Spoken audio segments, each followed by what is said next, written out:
سلام و رحمت و برکت الهی نثار شما باد. برنامه خبری تحلیلی پیام نیوز را پذیرا باشید. در استودیو با شما شوکت محمد. اینک سرخط خبرهایی که پیشکش شما می‌گردد. زندانیان تاجیک در محبس‌های روسیه میگویند اکثرا با تهمت عمرشان پشت پنجره زندان سپری می‌شود. کسی به دادشان نمی‌رسد.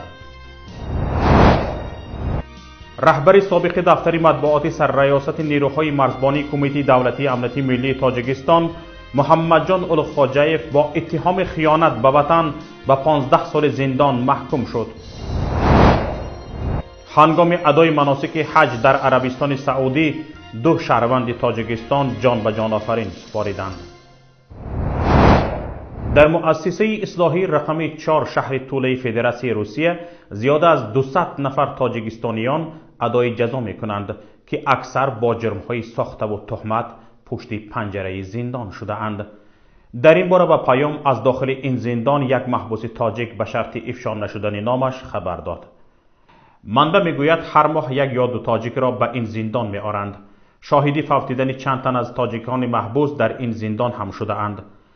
هرچند نفران زیاد از یک کشور در این زندان به سر میبرند، یگان نفر از مسئولین سفارت و یا نمایندگی وزارت مهنت و مهاجرت تاجیکستان در روسیه بار هم از آنها دیدن نکرده است.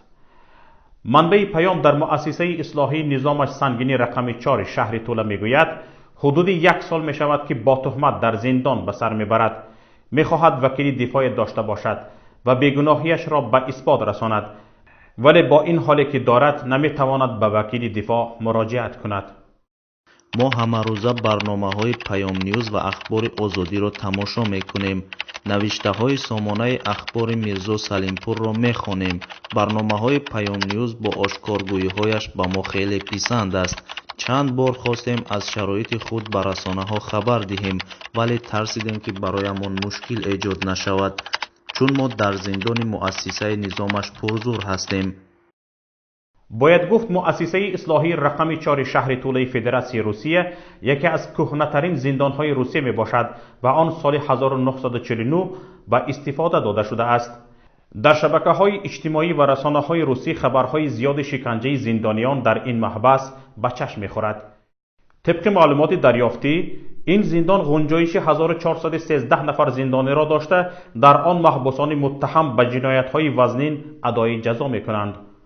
کوشش ما برای تماس با مسئولین این زندان نتیجه نداد. چندی پیش از این از زندان شهر پنزه روسیه نیز به ما نوشته بودند که در یک خودی همین زندان زیاده از 80 نفر تاجیک ادای جزا می کند که اکثریتشان با تهمت پشت پنجره زندان شده اند. بنا به آمار رسمی خدمات فدرالی اجرای جزای روسیه در زندانهای این کشور زیاده از 30,000 محبوس خارجی ادای حکم می کنند. جای اول را در بین محبوسان خارجی در زندانهای روسیه شهروندان تاجیکستان میگیرند. نزدیک به 10,000 یعنی از 1 حصه زندانیان خارجی در روسیه را تاجیکستانیان تشکیل میدهند. طبق معلومات 90% محبوسان خارجی در روسیه برای جنایت‌های سنگینه چون قاچاق مواد مخدر، کشتار، غارتگری، برقصدانه رساندن آسیب وزنین به سلامتی و تجاوز به ناموس محکوم به زندان شده اند. بیشتر شهروندان تاجیکستان در روسیه اساساً با جرم‌های چون قاچاق مواد مخدر، غارتگری و تقلبی حجت‌ها زندانی شده اند. اما حامیان حقوق میگویند در بین زندانیان تاجیک در روسیه خیلی زیادند نفرانی که قربان تهمت یا پدستو شده اند. اینک متوجه باشید به چندی از خبرهای دیگر که همکارمان صفیه به شما گزارش می‌دهد.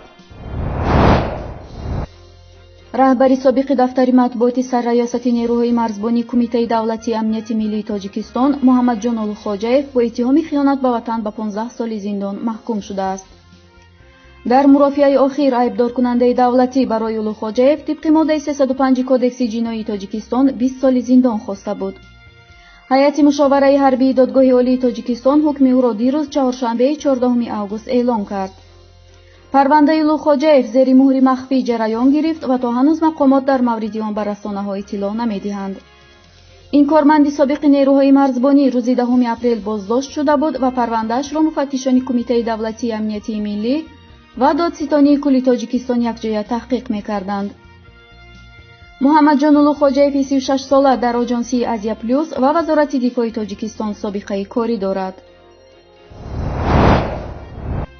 هنگام ادای مناسک حج در عربستان سعودی دو شهروند تاجیکستان جان به جان آفرین سپاریدند. در این باره افشین مقیم سخنگوی کمیته دین تنظیم عنعنه و جشن و مراسم‌های جمهوری بر رسانه‌های محلی خبر داده است. طبق خبر هر دوی حاجیان فوتیده از بیماری سکته قلب جان باختند. سن هر دویشان قریب به 70 رسیده، جسدهایشان در مکه به خاک سپرده شده است. یک نفر از هلاک شدگان ساکن شهر حصار و فوتیده دیگر استقامت کننده ناحیه اسپیتامینی ولایت سوق می باشند. بنا به منبع خبر بازگشت حاجیان به وطن از 18 اوگوست شروع می شود. امسال از تاجیکستان 5000 نفر به زیارت مکانهای مقدس اسلام مشرف گردیدند.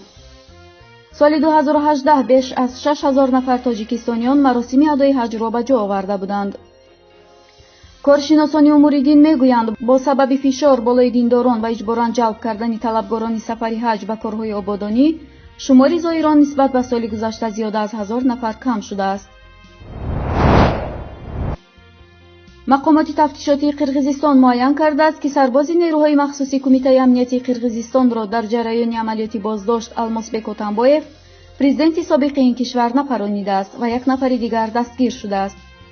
در این باره کایرات زاگیبویف وکیل دفاع جانبی جبر دیده بر رسانه‌ها تصدیق کرده است. بنا به اطلاع رسانه‌های قرقیزی سرباز با سلاح خودش کشته شده است و با گمان غالب هنگام تسلیم شدن و خلع سلاح شدنش کوشش گریختن کرده از سلاحی که از او گرفته بودند سویش شلیک شده است. گمانبر حالا در بازداشتگاه قرار دارد. عملیات بازداشتی آتامبویف در دهه کویتاش 7 و 8 اوگوست صورت گرفته پرزیدنت سابق قرقیزستان در روز دوم تسلیم شد. در نتیجه زد و خورد نیروهای مخصوص با جانبداران آتامبویف 170 نفر آسیب دیده، یک سرباز کشته شد. عمران خان نخست وزیر پاکستان با انتشار پیامی در صفحه توییتری خود در خصوص سیاست‌های هند در جامو و کشمیر و اعمال محدودیت علیه مسلمانان به جامعه جهانی هشدار داد. عمران خان گفت آیا جهان با سکوت خود در قبال تحولات جامو و کشمیر شاهد قتل عام دیگر مانند کشتار مسلمانان سربرنیستا خواهد بود؟